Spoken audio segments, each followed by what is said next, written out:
the young man named Tyler McCubbin, not allowed to continue his education degree at Dowling High School. The reasons? We'll find that out today. Tyler's in the studio for the entire hour as we look at his life and his love. Here on The View from a Pew on The Truth. Welcome to The View from a Pew, a conversation among Christians who are out to grow their faith by asking the simple questions, the tough questions, and the stuff you really wish your pastor would talk about. Come on now, let's reason together. It's your voice we want to hear. The phone lines are open, so join the conversation. Call 244-0077. That's 244-0077. Now, here's your host, J. Michael McCoy. All right, 3 minutes after the hour of 3 o'clock. I'm going to date this show, but I don't think it needs to be. Only that Tyler McCubbin is my guest, and the only reason I'm going to date this show is because this story is probably going to advance somewhere. So I want people to know that today's the 17th day of April in the Lord's year 2015, and I'm J. Michael McCoy. I'm your host. Thanks for tuning in today. I know there's lots of things that you can listen to, you can watch, you can be doing right now. Maybe you're live watching this or listening to this live, or maybe you're on a podcast. And I just want to thank you. This is a simple show. I'm a 56-year-old man as of 3 days ago. And this is what God has given me to end my life well, to honor him and do a radio program every day for an hour on a radio station and on a webcast. To try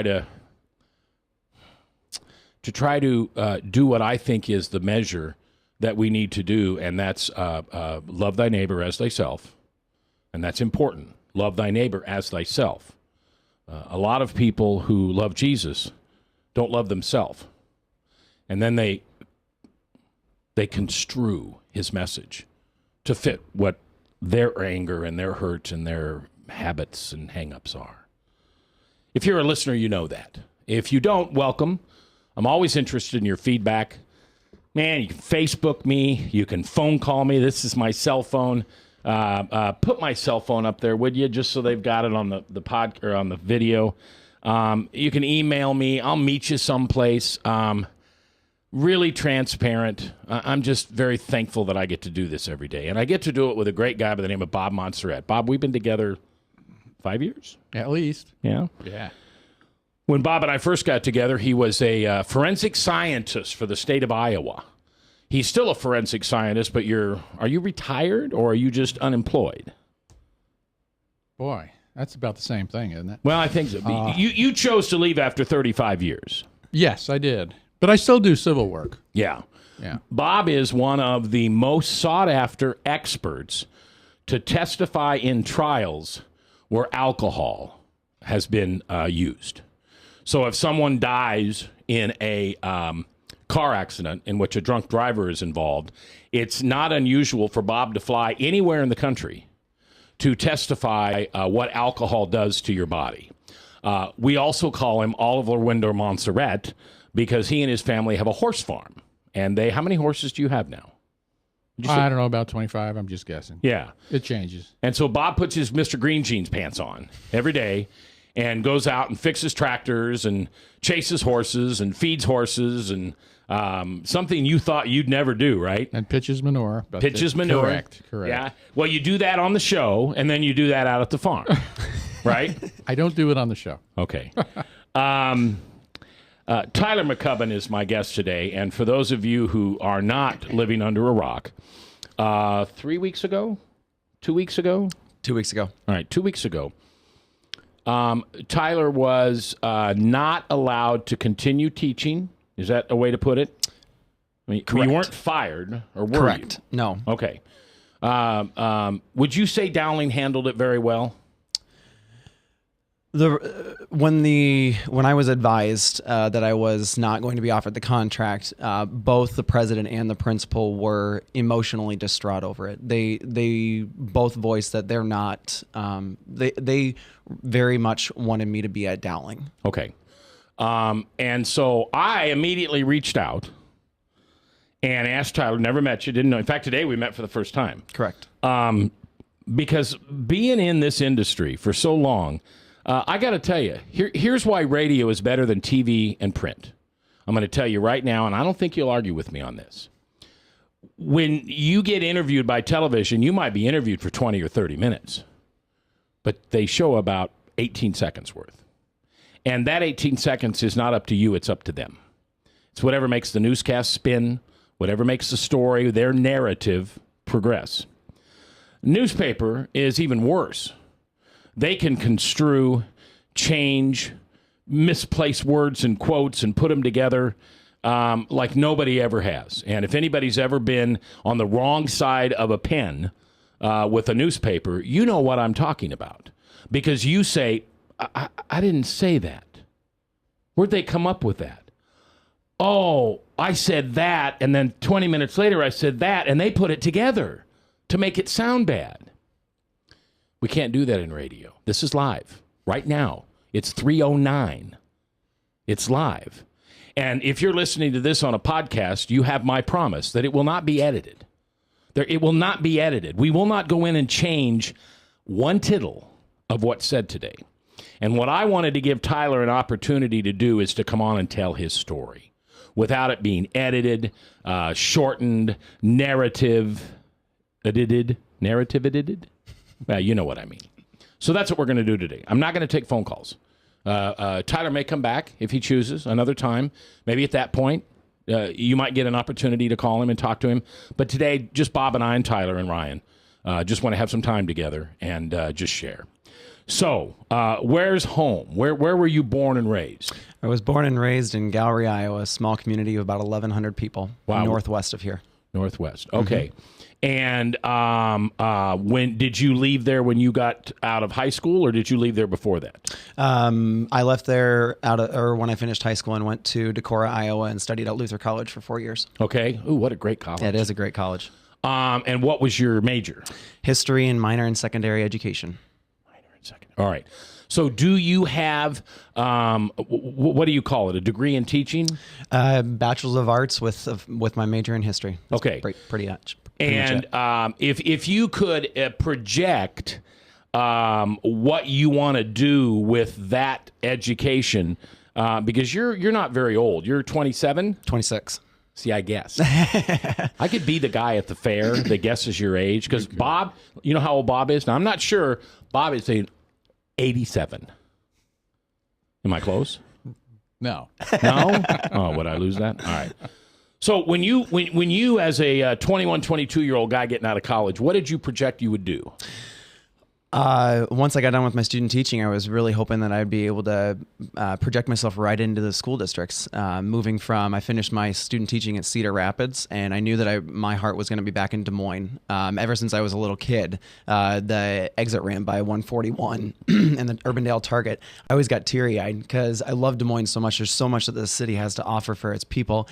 And so when I knew that I was going to be graduating and I didn't know where I wanted to go, I knew that Des Moines would be a good place for me to be able to get my start. Yeah, when I grew up in a little town called Beatrice, Nebraska. Okay. And I felt that very same way every time we went to Lincoln. Mm-hmm. This is where I wanted to be. That city had so much, and so many of my friends and family would congregate towards Lincoln because of college, and then stay afterwards. So I know the feeling. So you student taught in Cedar Rapids, and then moved to Des Moines. Have you had a full-time teaching job? I have not. What happened actually after I got done with my student teaching was both of my supervisors advised me that I was not a marketable candidate. So I was missing actually quite a few content classes. So what I did was just found work in hospitality and the fitness industry just to basically get by. And then once I knew I could get a full-time job, I went back to school, went to DMAC here locally just to be cost effective and get it done quickly. And got my classes done in 2 years that I needed to do. And okay. Now, when those people told you weren't marketable, that had nothing to do with anything other than your education. Correct. Okay. They weren't making judgment calls. Okay. Absolutely not. So during that time, you get an opportunity to volunteer at Dowling? And actually, after it was not until this last September that actually I got my teaching license. So it was 2 years in the making to be able to get it. And then September of last year was when I got my license and was able to get myself established back into the education career. Okay. And if I understand it right, you're a runner or you like track? I am, yep. All right. Yep. And so you helped at now I don't want to put words in your mouth, but you volunteered Yeah. Yep. I You didn't get volunteered. paid? Nope. I volunteered. as a coach for track. Correct. And you were also hired as a substitute teacher. Is Yep. that right? Yep. Okay. Didn't they do a background check, or why didn't they do then what they did now? No.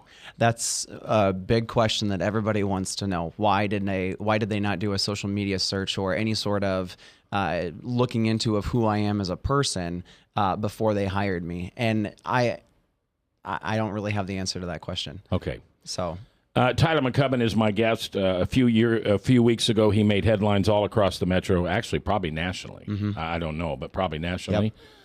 That he would not be offered. Now, I want to word this right, so I don't want to. He would not be offered a full-time teaching job at a Catholic high school that he had volunteered his time and had been hired and compensated to be a substitute teacher. What did they tell you the reason was?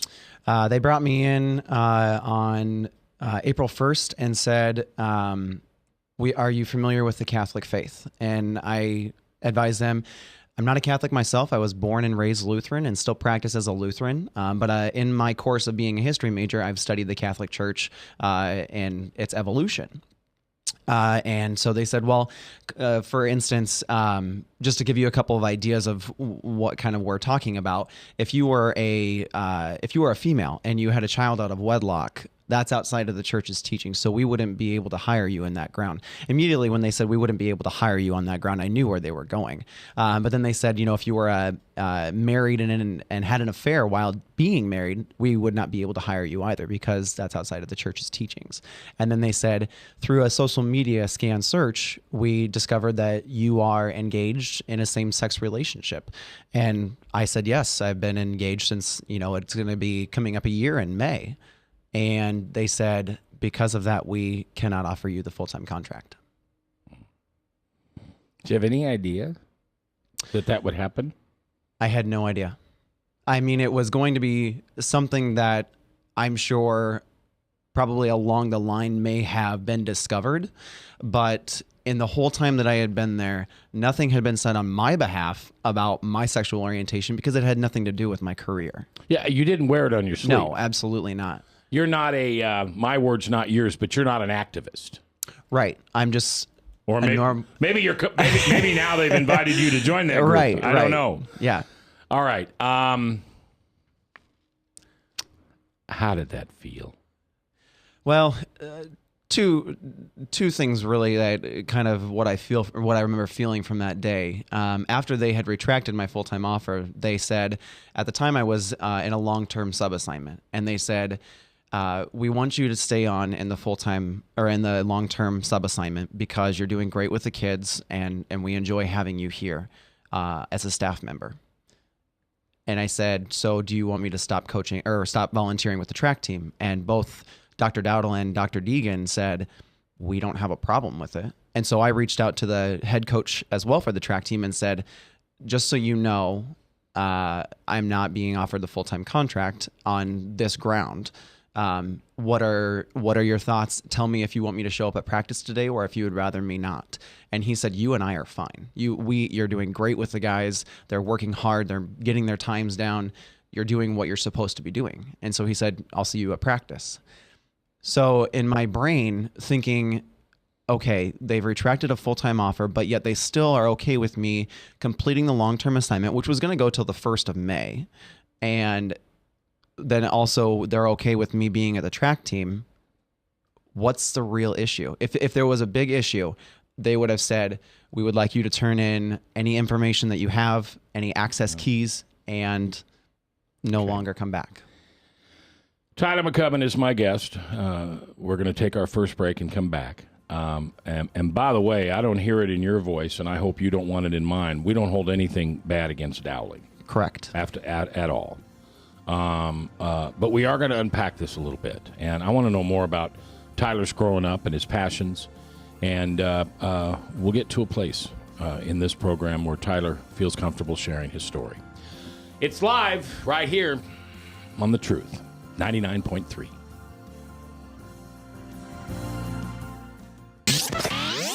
From the RE/MAX Real Estate Concept Studios, this is Webcast One Live.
Credit cards are like grandkids. They love you, sometimes get out of control, and it's fun to get a new one. Who can stop them from piling on? Hi, I'm Tom Coates with Consumer Credit of Des Moines. At the end of the day, you can give these grandkids back, but you're stuck paying off bad credit card debt.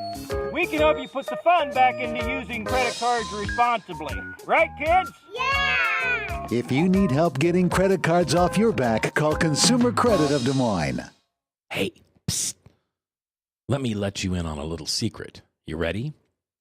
Always try to do business with people, not places. Especially if you seek honest Christian business people. And when it comes to my car, I really need to trust who's working on it. Now, my family is so blessed. A few years ago, we found a family-owned automobile repair shop that operates as a Christian business also. Open, honest, reliable, trustworthy.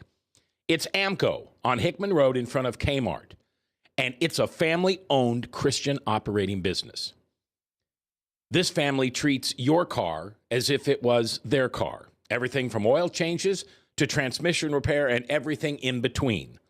So the next time you feel the need to be at peace with your choice of who you can trust with your car, give AMCO on Hickman a chance to serve you.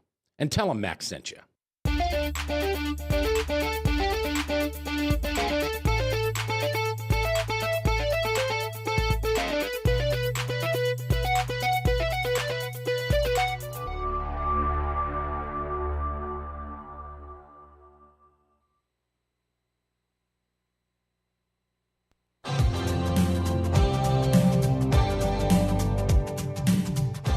If you sit in the back pew or the front pew, it's your voice we want to hear. The phone lines are open, so call 244-0077. Now, here's J. Michael McCoy. All right, welcome back. 21 minutes after the 3 o'clock hour, and it is the 17th day of April. I got a I got a Facebook message from Kelly. I won't give any last names. And Kelly and I have known each other a long time. And in her Facebook message, Kelly, who is listening, heard me say something about my birthday and being older. And I said my age. Well, Kelly and I go way back. And she said, oh, my gosh, Mac, 20. We've known each other 20 years. Where do the years go? They go by quick. They go by quick. And I hope, you know, I'm not going to die today, I don't think. But if I do die today, here's the message I want you to remember. Love each other. Man, life is just, it's hard. There's enough people out there trying to kick your teeth in. That doesn't mean don't stand for something. Stand for something. But make sure what you stand for can last an eternity. Make yourself a memory that someone can't forget. Hopefully it's a good memory. But forgive as you want to be forgiven, okay? I don't know why I got all goofy on that. I just did. What's wrong with me, Bob? It's Friday. I don't know. Maybe that's it. Maybe that's it. All right, Tyler McCubbin is my guest. This is the young man that a few weeks ago was denied full-time employment. Denied? That Retracted probably is a better, yeah. Retracted a full-time employment opportunity at Dowling because he lives he has a same-sex relationship, and he's engaged. He'll be engaged a year here in the next month, and he's going to marry the love of his life. I know what the Bible says. I study it. I read it. But I know all four corners of the Bible. Do you? I know the four corners that said, love your neighbor as yourself. I know the four corners that said, there's nothing greater than love and tolerance. Now, tolerance has to go both ways. Sometimes I feel like I have to be more tolerant than the other because I can't do the other way. I just can't look in myself in the mirror in the morning if I'm less tolerant than my neighbor. Used to be able to. If you knew me back then, 5, 6, 15, 20 years ago, I was a real SOB.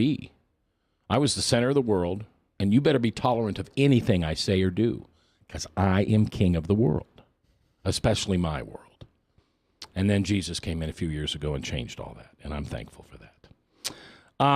So you grow up where again? Gallery, Iowa. Where is that around? It's a half hour south of Fort Dodge. Okay. And what was your childhood like? You know, mom and dad, brothers, sisters. What you obviously loved athletics or just track? Loved athletics. Okay. Before athletics, I was actually a dancer for 11 years. That was I actually, don't know what that means, a dancer. So tap, jazz, ballet, lyrical, all of that. The kind of the fine arts aspect, and that was actually a really big passion of mine for 11 years. My sister and one of my sister's friends we did competitions, and we did really well. We succeeded, and we enjoyed ourselves. I love watching tap dancing, but I could never do it. Yeah, it's a tricky art. Your ankles have got to be. Oh yeah, extremely flexible and strong. Yeah. Yep. Yeah. Okay. Go ahead. But then, so mom and dad, growing up, they were there. My dad was a long haul truck driver, so he was in the later part of my life, towards probably 6th or 8th grade. He was on the road a lot, and so it was my mom that was around the house, but she still continued to be there for us, whenever she needed to. Unfortunately, my parents divorced when I was a freshman in high school. Sorry about that. So my brother at that time had went to pursue his education at UNI, and my sister was still in high school, so we're all 2 years apart. And my sister and I just went through high school, continued to do our thing. My freshman year of high school was my last year of dance, and it was extremely heart-wrenching because I was succeeding in something that my classmates weren't. And they thought that it was a way that they could bully me. Growing up, junior high was extremely rough, and I will never forget the days I'd walk into the school and I'd automatically hear ballerina boy and gay, thrown at me. I didn't know who I was at that time, but I knew that I was a darn good dancer and I could succeed in that realm far better than any other males in my class. Did you have to quit because of economics? I did. Okay. Mom and dad divorced, the money. Yep. Okay. Yep. Do you still get to see your folks? I mean, do you have a relationship with both of them?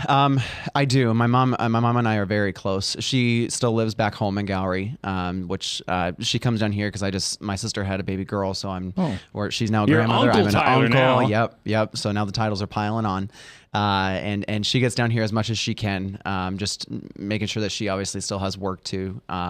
And brother lives down here too, so we all live in this area, which is really nice. Unfortunately, we don't get to see a whole lot of each other. But, yeah. And your dad? My dad lives back actually home in Gowrie. Wow. Obviously separate from my mom. Small town. Yeah. He actually lived in Granger for a little while and then moved back. Okay. And he remarried. And my dad and I, it was very rough because I didn't have a father figure growing up in the time when I really needed somebody, so I had to rely on just myself and my mom. And he came back into our lives my sophomore junior year of high school, and I was really excited because I thought that my parents were working things out and that they were going to get back together and we were going to have our family again.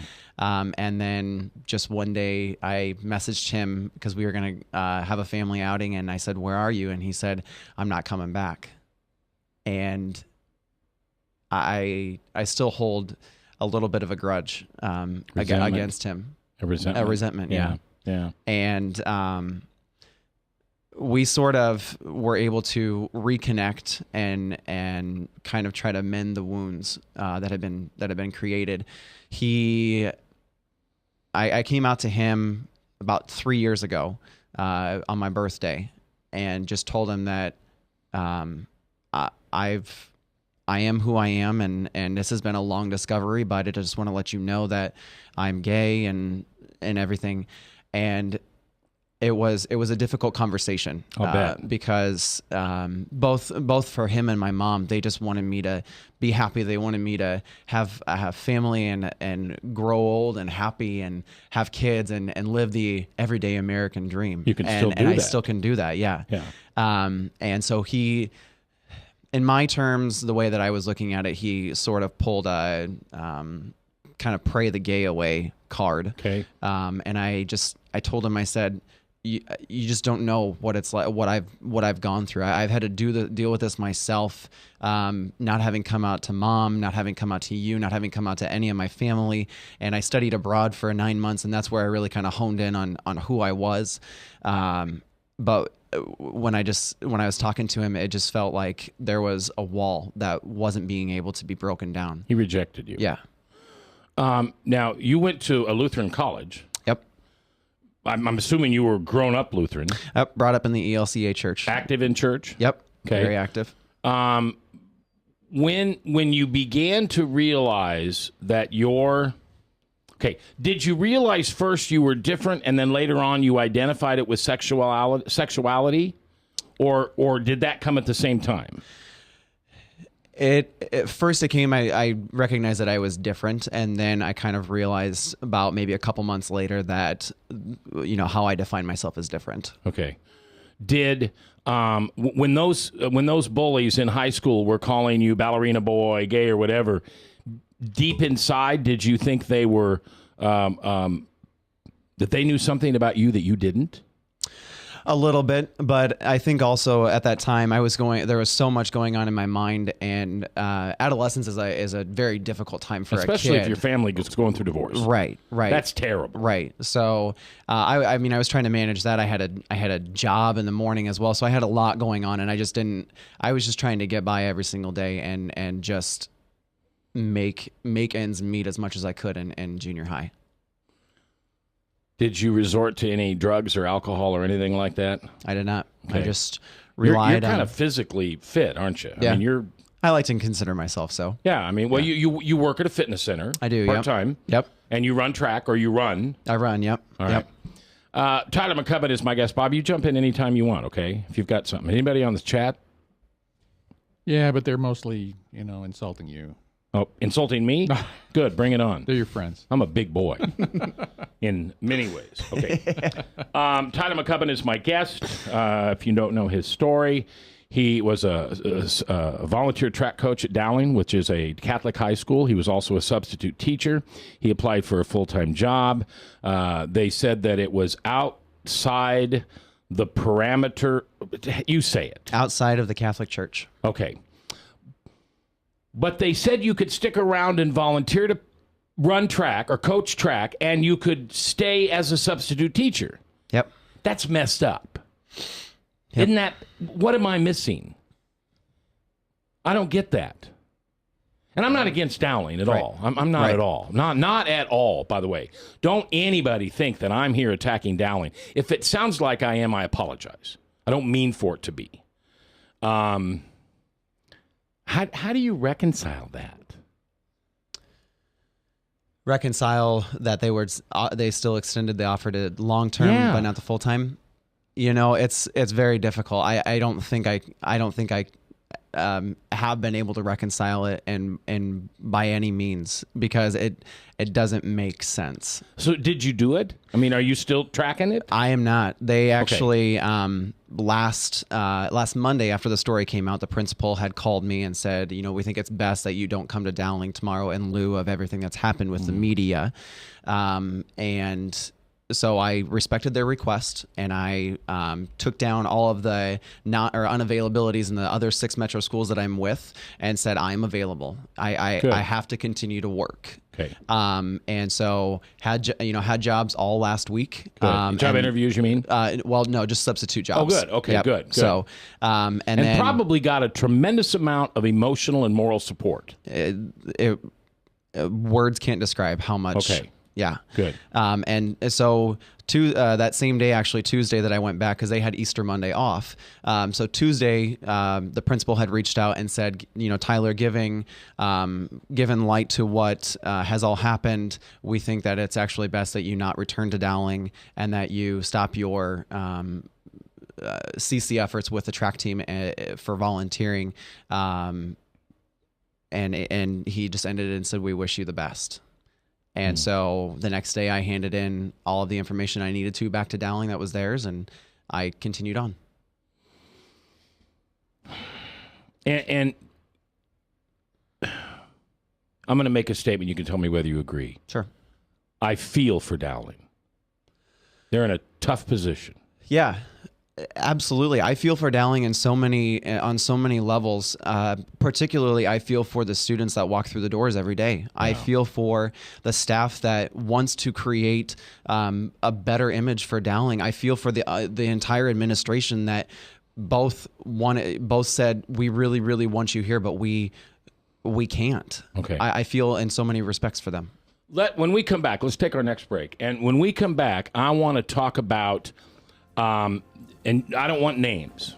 Absolutely. Please, no names. Absolutely. Okay, no vendettas, no anything. Nope.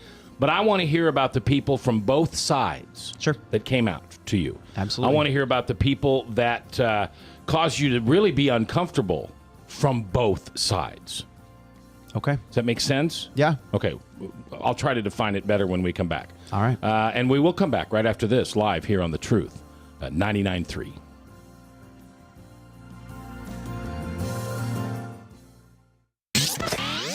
From the RE/MAX Real Estate Concept Studios, this is Webcast One Live.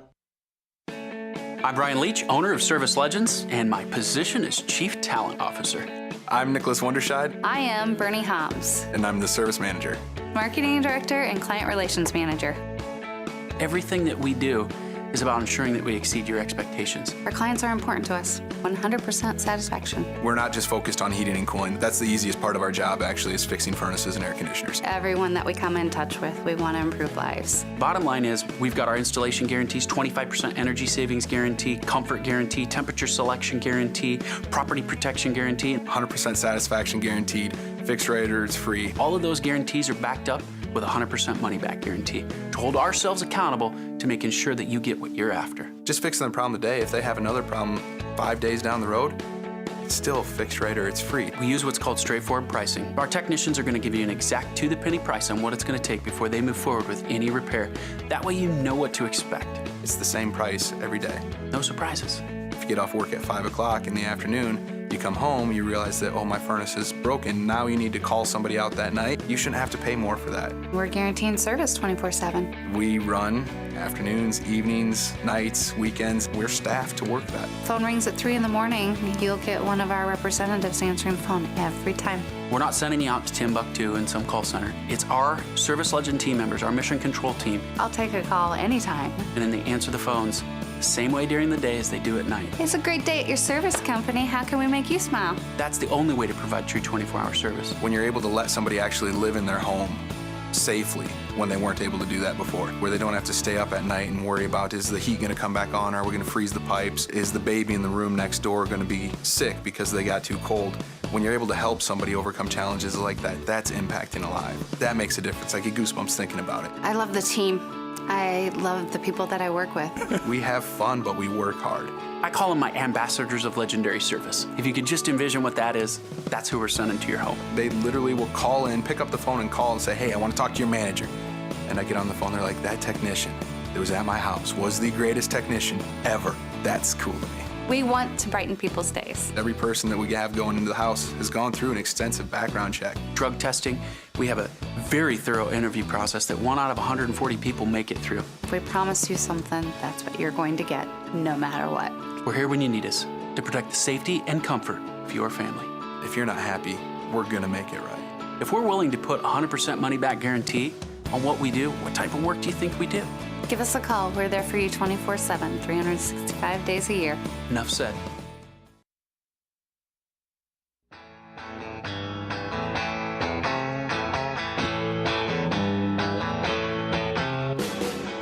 If you sit in the back pew or the front pew, it's your voice we want to hear. The phone lines are open, so call 244-0077. Now, here's J. Michael McCoy. 22 minutes for the top of the hour, Salem Radio Network News, and then Pastor Michael Mudloff from Westkirk Presbyterian Church will be on. Big news. Big news. You heard. WHO Television covered it. This radio station, 99.3 FM, is expanding into the Des Moines area. And that doesn't mean by physical studios, although we will have studios in the Des Moines market.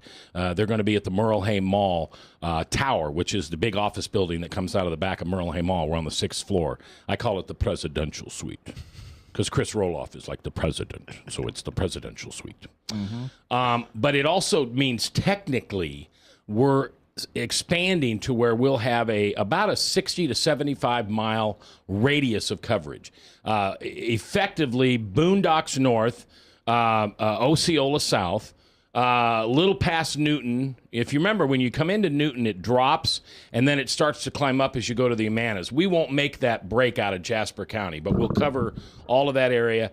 And then I always say it wrong, Adair to the west.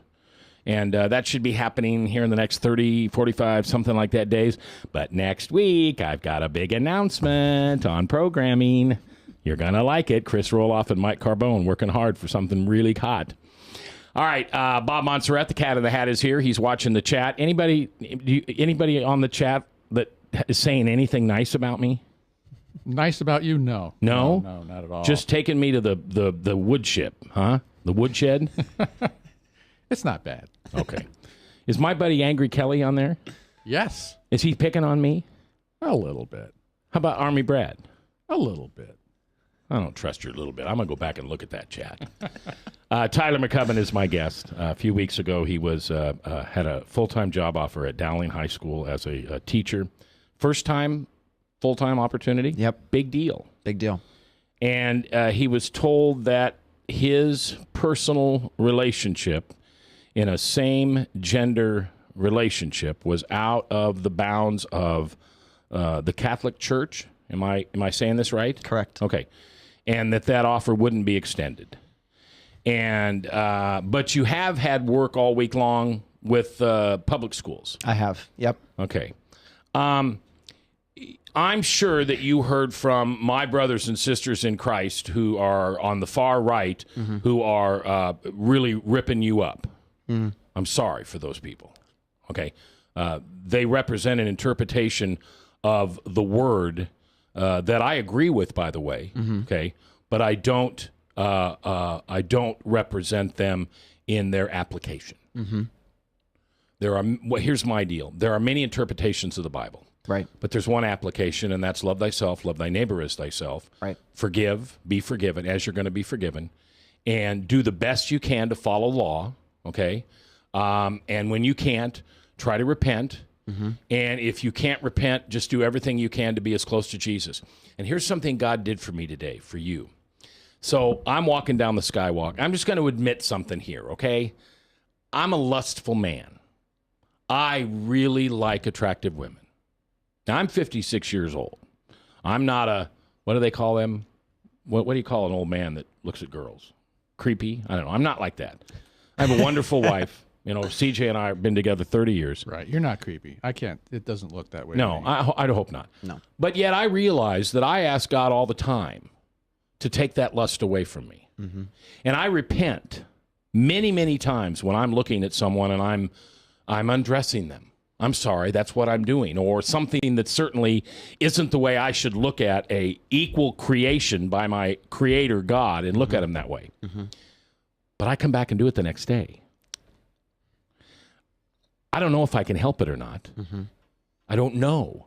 I asked God to take away my character defect of lust almost 4 years ago, and it's been better. Mm-hmm. But I still have it. Mm-hmm. Is that the way it is? I think so. It's just it's human nature. It's our it's the way that our society kind of is being brought up with everything that surrounds us. I mean, we see advertisements, we see commercials, and we see just this object that immediately there's something that's going to click with us and we're going to go right after it. And so we are fed it every day. It's basically our food for our eyes. Yeah, if I drink Budweiser, all the hot chicks in bikinis will hang around me and I'll drive a studly car. Mm-hmm. If I wear this perfume, if I'm a female and I wear this perfume, I am luxurious. Mm-hmm. Mm-hmm. I am gorgeous. Mm-hmm. Yep. I'm also airbrushed, but nobody knows that. But right? If I drive this car, okay. Mac, I think you kind of stated it right when you said that you can't help yourself and that you ask God to take it away. And that's the only person that could take it away is him. Mm-hmm. So you can't really do it on your own. It takes God doing it in you. But you have to open yourself up for that change. And I think I do every day. Right. I do not enjoy lust anymore. I don't enjoy it over my wife. I don't enjoy it over other women. Mm-hmm. There's nothing inside of me that feels good when I realized I've looked past the creation and what the Creator intended, and I look at it for my personal sexual desires. But again, I'm just saying that that's not you doing it on your own. I know. I get you. I appreciate that. Right. I got sidetracked. Let me go back to what I was talking about. Okay, so there's all these brothers and sisters of mine over here that are saying horrible things. How about the ones on the other side? How about the ones that want you to be, the LGBT community that wants you to be a martyr and go out and die in the media? Because, you know, that's not what I wanted here. Right, absolutely. But I've seen and read some things this last couple of weeks, and I don't like the way my fellow journalists treated you. Mm-hmm. It's like they want to throw you to the wolves, and you're the next Matthew Shepard. Yep. You're the next one that's got to just be treated horribly and prove that Christians and men and women of faith just can't be tolerant and loving to someone they don't agree with in their lifestyle. Mm-hmm. Yes, I have faced actually only a couple of instances really of opposition and in favor of Dowling's decision. For those two, I've had probably 200 people who have reached out and given support and admired what I have done. I want it to be known that I didn't do this for any personal gain. My main concern is, and we have a concern as educators, really, after we're actually an educator, we're also a counselor, we're a mentor for every single student who walks through our door. And I had that every single day I was at Dowling. I was a mentor, a counselor, and an educator for every person who walked through that door. Granted, I wasn't there full time, but the number of times that I was there, every student that walked in mattered to me. Their life mattered to me. Dowling's motto is leaders for life centered on Christ. It's a great school. It's a great school. It's a great motto to live by. And I was thrilled that I was actually welcome to Dowling as a substitute, because I want to do my best to live a Christ-like life. And there's a great song by a Christian artist that I live for every day. And the lyrics are, I want to look like love, be more than just enough for the hearts that are broken, coming undone. It's up to you and me to leave a legacy. And if we're all that they ever see, I want to look like love. And that's the entire point of why I did what I did, was because there are so many kids, and not just within Dowling, but within every other school, but we're focusing on parochial schools right now, that don't feel loved when they walk into the door because they identify as a member of the LGBT community, and they are a source of ridicule when they may face that same ridicule at home. But you do understand that those people who follow like a Catholic school or a Christian school, well, do you understand where they're coming from? I completely I mean, I understand as far for that they believe a marriage is between a man and a woman. I understand that we are given this life to help foster other lives, but I also want them to see that if I in my discovery in my life, what I've found is that I tried to force myself to like a woman, and it was the most emotionally and mentally ill time. All right, I'm sorry, I got to take a hard break. Absolutely. But let's pick it up right there when we come back with Tyler McCubbin, sharing his story and his heart on the truth.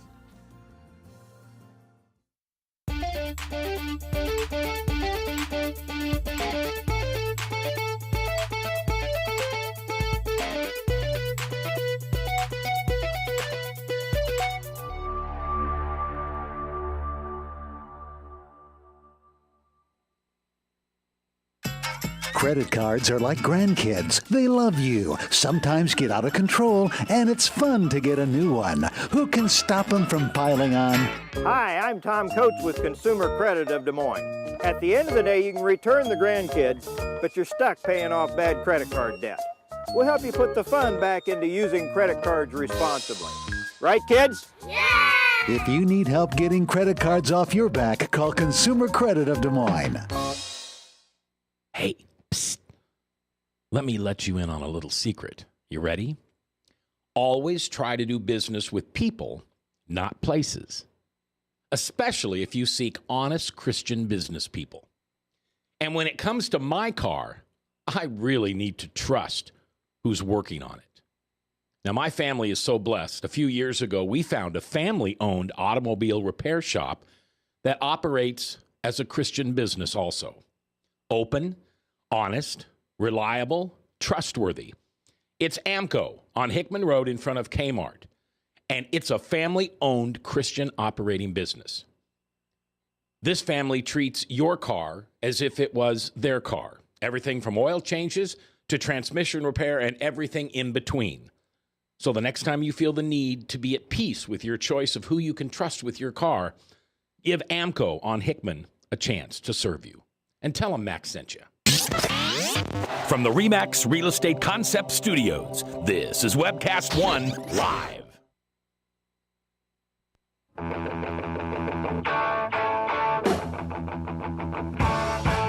If you sit in the back pew or the front pew, it's your voice we want to hear. The phone lines are open, so call 244-0077. Now, here's J. Michael McCoy. Ryan, we got to fix the microphone stand. It keeps drooping on me. 10 before the top. We've only got 8 minutes left. Tyler has agreed to come back sometime. We'll have him back sometime because we didn't nearly get to all the story. But you started to say that you were raised in the church. You were raised Lutheran. You went to a Lutheran college. Yep. You believe in Jesus. Yep. He's your Lord and Savior. Yep. You tried to have, and I don't want to get too personal here, but sure. You tried to have relationships with women, intimate relationships. I don't know how to ask this other than just ask it. How's that feel? As I said, it was a very emotionally and mentally ill part of my life. I didn't know where I was.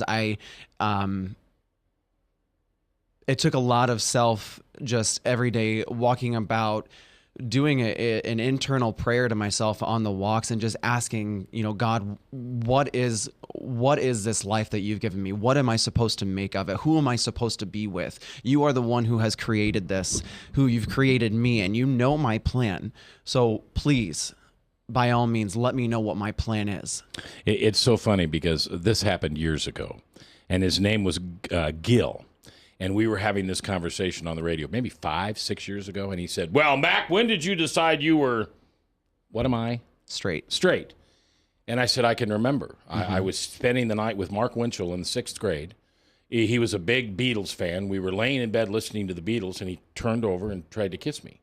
And I went, whoa, no, that's... So you had the same feeling. Yeah. But with a woman. Right. I had a business partner for many years that was gay. And when I would tell him, I'll never forget this, I would tell him that my wife was the most beautiful time. My wife is the most beautiful when she's sleeping. And I just lay in bed looking at her. And Rich literally went, ooh, that just sounds horrible. So I never forgot that. So what are your prayers to Jesus when it comes to what the Bible does say about a same-sex relationship. My prayer is that we continue to live our lives where every single person that encounters us or that we encounter, they can see that love is on our face, that regardless of wherever their background is or where they came from, what they've had to do in their life, their past has definitely defined them. But what I want them to understand in all my prayers is that love is the foundation of this religion. Love thy neighbor as thyself. Exactly. And if you can't find the love for another human being because they love somebody else who just happens to be of the same sex, then there's something wrong. Our mission as Christians is to love one another as you love yourself. And the golden rule is do unto others as they would do unto you. I don't think that anybody on the far right would want to have themselves told that because of who they love, they deserve to be put together in a confine and blown up, as a previous pastor has said. Nobody By the ever. way, I'm sorry. Nobody ever wants that, and for that person to claim themselves as a Christian is the most detrimental thing to Christianity. For them to claim that I want these others to die because they are not like Jesus. Do you think they're Christian? That's a really great question. And I think... Can Jesus love them when they say something so hurtful like that? I think Jesus can. Jesus gives us unconditional love. We are told that. I think what he would want if he were here today, he would want them to actually look at the LGBT or the community, just see how they operate in a daily routine. And see that they are no different from any other person that walks this earth. Well, but remember, too, because I'm a political guy, the evil of the world uses a tremendous amount of things. In my life, it was alcohol. Oh, my gosh. You might be able to go out and have a couple glasses of wine or a scotch and just be fine. In my world, one drink was too much and 11 was not enough. Or I'm sorry, one was too many and 11 wasn't enough. And so there are evils that come to all of us. To those people, what you're doing is against what the Bible says you should do. To you, what they're doing isn't a representation of Jesus. Right. You're both wrong. Right. You know that? Right. And I don't mean that critically. Yeah. I mean, I'm a Pharisee sometimes. You know, I'm the first guy to pull out a Bible verse to my Bible buddies and say, you shouldn't be doing that. That is unacceptable language. That's unacceptable thought. That's lust. That's judgment. That's not discernment. What am I doing? I'm pointing one finger at them and three back at me. But that's the sinful nature. Right. And I know that, for instance, my lust is sinful. Do you consider, from a biblical worldview, that what this part of your life falls under sin? I really don't. I'm loving another human being for the person that they are. I'm giving love to somebody who may never have had love, and they were searching for it. I'm doing what I am called as a Christian to do, to shed the feelings that I have in my heart, the passion that I have for life. I am giving that to another human being who wants that same thing. Yeah. And what a lucky person he is. Yep. Tyler, I love you. Thank you. And I'm sorry for people like me sometimes who get in front of Jesus and think we have the best interpretation. And by the way, I'm as guilty as sin on that. Okay? God continues to show me the real love in life. And I'm amazed at what he shows me. All right? But I'm also sorry for the people who are on the other side who continues to push that evilness that we have to take God out of society, out of school, out of church, because we're not kind to people who are different than us, and therefore we shouldn't have a voice either.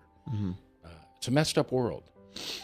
Thank God we have salvation. Yeah. And he's going to come back, and he's going to take us home, and we'll all be the same. Right. And there won't be anybody saying anything bad about anybody anymore. It'll be awesome. Amen. I hope to, and I know you're going to be there. Yep. And I look forward to seeing you there. Likewise. Remember that Jesus does teach us to repent. And what I learned today, Tyler, this is what I learned today, an hour before you got here, that I repent every day when I look at a woman incorrectly, and yet I do it again. Mm-hmm. And he gave me a wonderful lesson when it comes to sin and character defect. And just keep loving him, keep studying the word, and you take care of that person that you love. He's a lucky guy. Thank you. I hope you come back. I will. All right. Bob, thanks for being here. Appreciate it. Yep. Ryan, thanks for producing. Again, I'll see you on Monday, but between now and then, would you think of somebody you can't forgive? You've got a resentment, and it just weights you down. It's like carrying luggage, dragging that 1,000-pound luggage through the airport. Today, I want you to give it to Jesus and forgive as you hope to be forgiven. I'll see you in church.